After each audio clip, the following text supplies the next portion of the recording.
रामपुर गांव में धनीराम नामक एक लालची आलू कचौरी वाला रहता था, जो हमेशा अपने ग्राहकों को लूटने के फिराक में रहता था। आइए आइए, धनीराम की स्वादिष्ट आलू कचौरियाँ खाइए, मात्र 17 रुपए में, मात्र 17 रुपए में। आइए भैया। अरे लाओ धनी भाई, जरा एक प्लेट आलू कचौरी खिलाओ। मेरी लुगाई तो ऐसी मोटी मोटी रोटी बना देती है कि गले से नीचे ही नहीं उतरती भाई। अरे क्या 10 प्लेट खाओ भाई, इसे तुम अपनी ही दुकान समझो, है? तभी ग्राहक जैसे ही एक प्लेट आलू कचौरी खाकर धनीराम को 17 रुपए देता है, धनीराम चीखते हुए बोलता है, अरे तेरा दिमाग तो नहीं खराब हो गया है? 70 रुपए का माल खाकर मुझे 17 रुपए थमाता है? अरे दुष्ट, चल निकाल बाकी के 53 रुपए, चल जल्दी। ये कैसी बात कर रहे हो धनी भाई? तुमने 17 रुपए ही बोला था, 70 नहीं। मेरे पास तो इतने ही पैसे हैं। बिल गिरा है, इसका मतलब तुझे पेमेंट करना ही होगा, समझा? अगर नहीं कर सकता तो निकाल अपनी बंडी और धोती। इसे बेचकर मैं अपने बाकी के 53 रुपए वसूल कर ही लूंगा। कैसी बात कर रहे हो धनी भाई? यहाँ लोग देख रहे हैं और तुम मेरी बंडी धोती उतारने की बात कर रहे हो? अरे भाई, कुछ तो समझो, हैं? लेकिन धनीराम उसकी एक नहीं सुनता और उसकी बंधी धोती उतारकर उसे मारकर भगा देता है। वो इसी तरह तिकड़म कर अपने सभी ग्राहकों को ठगता रहता। इस धनीराम से होशियार सारे गांव में कोई नहीं है, कोई भी नहीं। दूसरी तरफ उसी रामपुर गांव में रामू अपनी पत्नी श्यामा के साथ रहता था। वो शिवजी का बहुत बड़ा भक्त था और हमेशा उनकी भक्ति में लीन रहता है। तीनों लोक के तुम ही हो रक्षक, दुष्ट दलन हारी। हे शिव सुन लो आज विनय हमारी, हे शिव सुन लो आज विनय हमारी। तभी एक साधु रामू का द्वार खटखटाता है। भिक्षाम देही, हे पुत्र तुम्हारे द्वार पर साधु आया है, कुछ दान दक्षिणा करो बस। आइए साधु महाराज, धन्य भाग जो आप जैसे महात्मा हमारे घर पधारिए। कहिए मैं आपकी क्या सेवा करूं? मैं शंकर आश्रम से आ रहा हूं बेटा। वहां पर ढेर सारे बूढ़े रोगी, अपाहिज व्यक्ति और कोढ़ग्रस्त लोग रहते हैं। अगर तुम उनके लिए थोड़ी मदद कर दो तो तुम्हारी बहुत कृपा होगी। इसमें कृपा करने वाली क्या बात है साधु महाराज? जरूरतमंद लोगों को दान पुण्य करना तो हमारी संस्कृति भी है और कर्तव्य भी। रुकिए, मैं अभी आपके लिए कुछ लेकर आता हूँ। रामू रसोई में जाकर धीरे से अपनी पत्नी श्यामा से बोलता है, सुनो भाग्यवान, घर में कुछ खाने को है क्या? बाहर साधु महाराज आएंगे। कह दो अपने साधु महाराज से आज घर में खाने को कुछ नहीं बना है। आज सभी शिवजी का सोमवार का व्रत रखे हुए हैं। कैसी बात कर रही हो? क्या घर आए किसी साधु महात्मा से ऐसे बोलते हैं?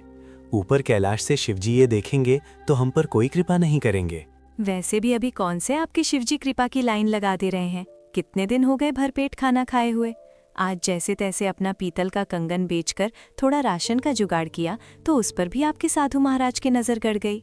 मैं तुम्हारा दर्द समझता हूँ भाग्यवान, तुम चिंता मत करो। एक दिन मेरे शिवजी सब ठीक कर देंगे।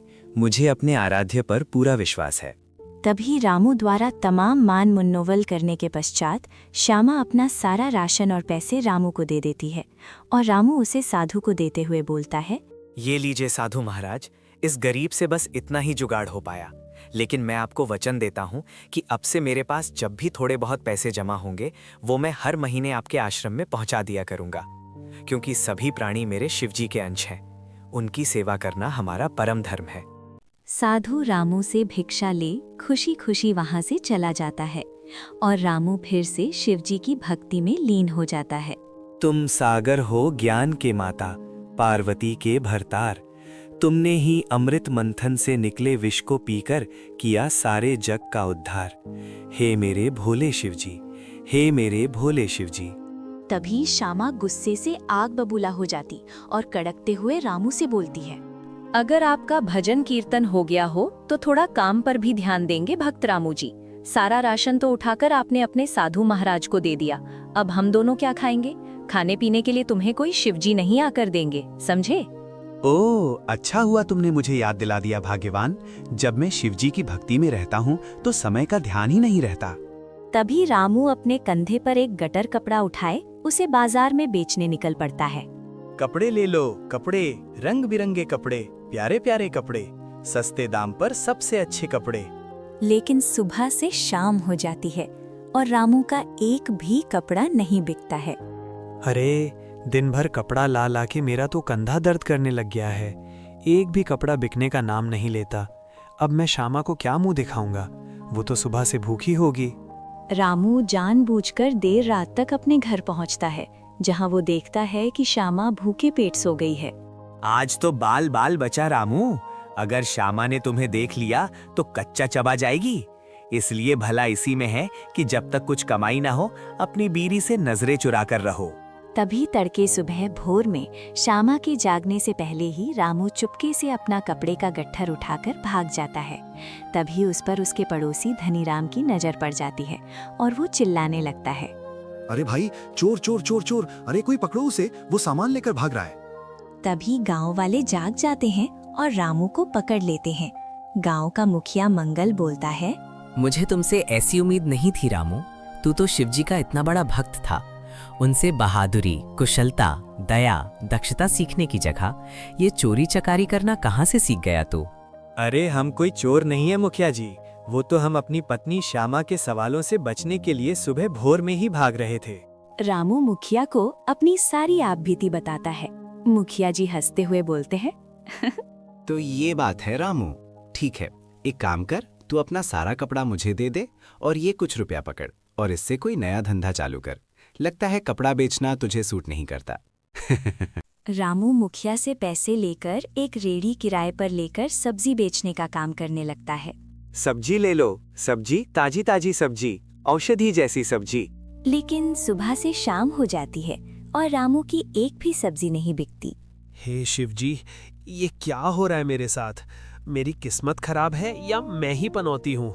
सब्जी बेचने में नाकाम होने पर रामू उस पर मटके रखकर बेचने लगता है और फिर असफल हो जाता है। तभी एक दिन उसकी भूख से त्रस्त पत्नी श्यामा हताश होकर बोलती है, क्या हुआ जी, आप मटका भी नहीं बेच पाए ना? कितने दिन हो गए मुझे और आपको ठीक से खाना खाए हुए। अब तो कोई उधारी भी नहीं देता।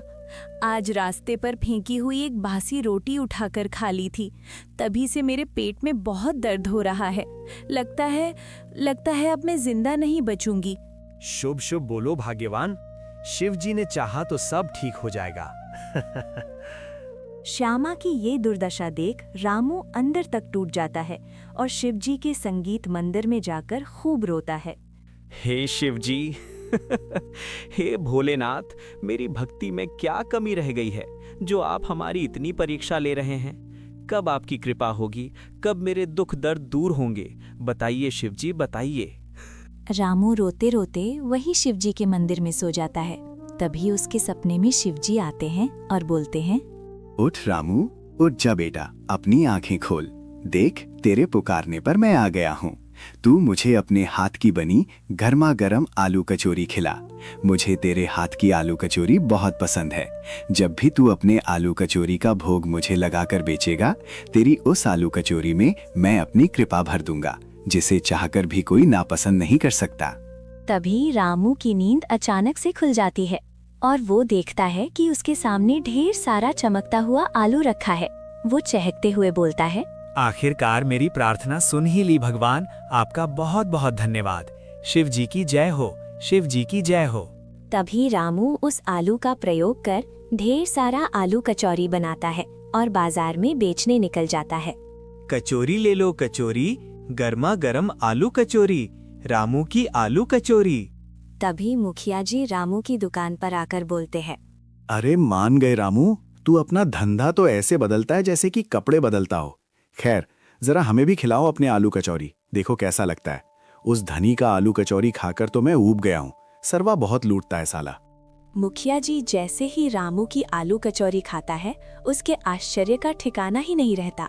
अरे वाह वाह वाह वाह, अरे क्या आलू कचौरी है भाई, लगता है किसी ने इसमें अमृत डाल दिया है। अरे तूने तो मेरा दिल बाग बाग कर दिया रामू। धीरे धीरे रामू की दुकान पर खूब भीड़ लगने लगी और पल भर में ही उसका सारा सामान बिक जाता।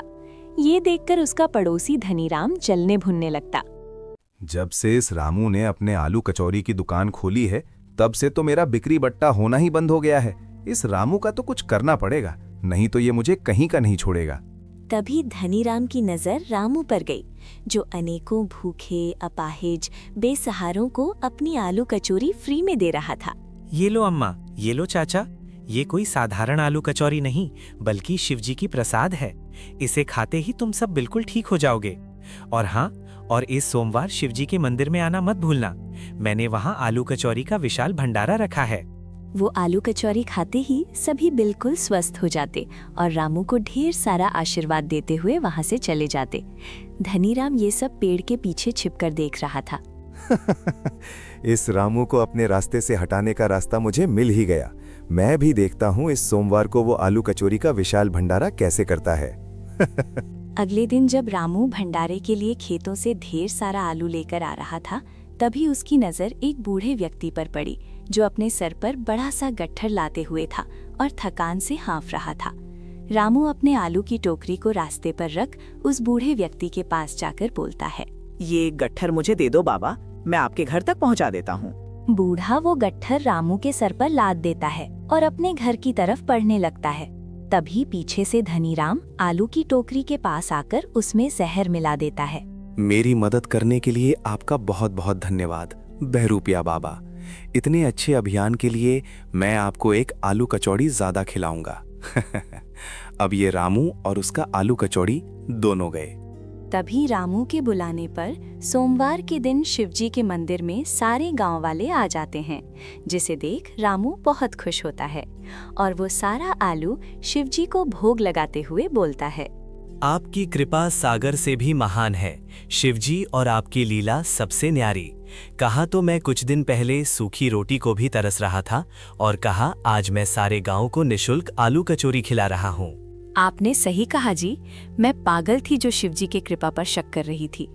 इसीलिए किसी ने सच ही कहा है कि बुरा समय आए तो भगवान को छोड़ो नहीं बल्कि कसकर पकड़ लो, क्या पता वो तुम्हारी परीक्षा ले रहा हो। तभी शिवजी के हाथों से एक दिव्य प्रकाश निकलता हुआ वहां रखे आलू पर पड़ता है, जिसके बाद रामू आलू कचौरी बनाना चालू कर देता है और सारे गांव को खिलाता है। अरे वाह वाह वाह, स्वाद तो नोट से भी ज्यादा आनंद आ गया आलू कचौरी खाने में। अरे क्या स्वाद है भाई, वाह, इसके सामने तो 56 भोग भी फेल हो जाए। क्या बात है। धनीराम जब सभी गांव वालों को चटकारे लेकर आलू कचौरी खाते हुए देखता है तो उसके आश्चर्य का ठिकाना ही नहीं रहता। वो मुखिया से चीखते हुए बोलता है, अरे इस आलू कचौड़ी को मत खाइए मुखिया जी, अरे इसमें जहर मिला हुआ है। अरे भाग बुड़बक, हमें उल्लू बना रहा है। अगर इस आलू कचौरी में जहर मिला होता तो हम कब के स्वर्ग से धार गए होते हैं। अरे यहाँ तुम्हारे सामने खड़े नहीं होते। लगता है तू पागल हो गया है। अरे नहीं मुखिया जी, मैं सच कहता हूँ, इसमें जहर मिला हुआ है। मैंने अपने हाथों से इसमें जहर मिलाया था। अच्छा मजाक करता है। मैं तो कहता हूँ जैसे हम सब आलू कचौरी खा रहे हैं वैसे तू भी खा, शायद तेरी अकल ठिकाने आ जाए। हैं? लगता है ये सच कह रहा था मुखिया जी, लेकिन शिवजी ने इस पापी के पाप को सफल नहीं होने दिया और इस आलू कचौरी को जहर से अमृत में परिवर्तित कर हम सभी के प्राण बचा लिए। ये सुनते ही चारों तरफ शिवजी का जयकारा होने लगता है और रामू अपनी सारी कमाई से गांव में एक भव्य शिवजी का मंदिर बनाने का ऐलान करता है और आलू कचौरी बेचते हुए हंसी खुशी अपनी पत्नी श्यामा के साथ रहने लगता है।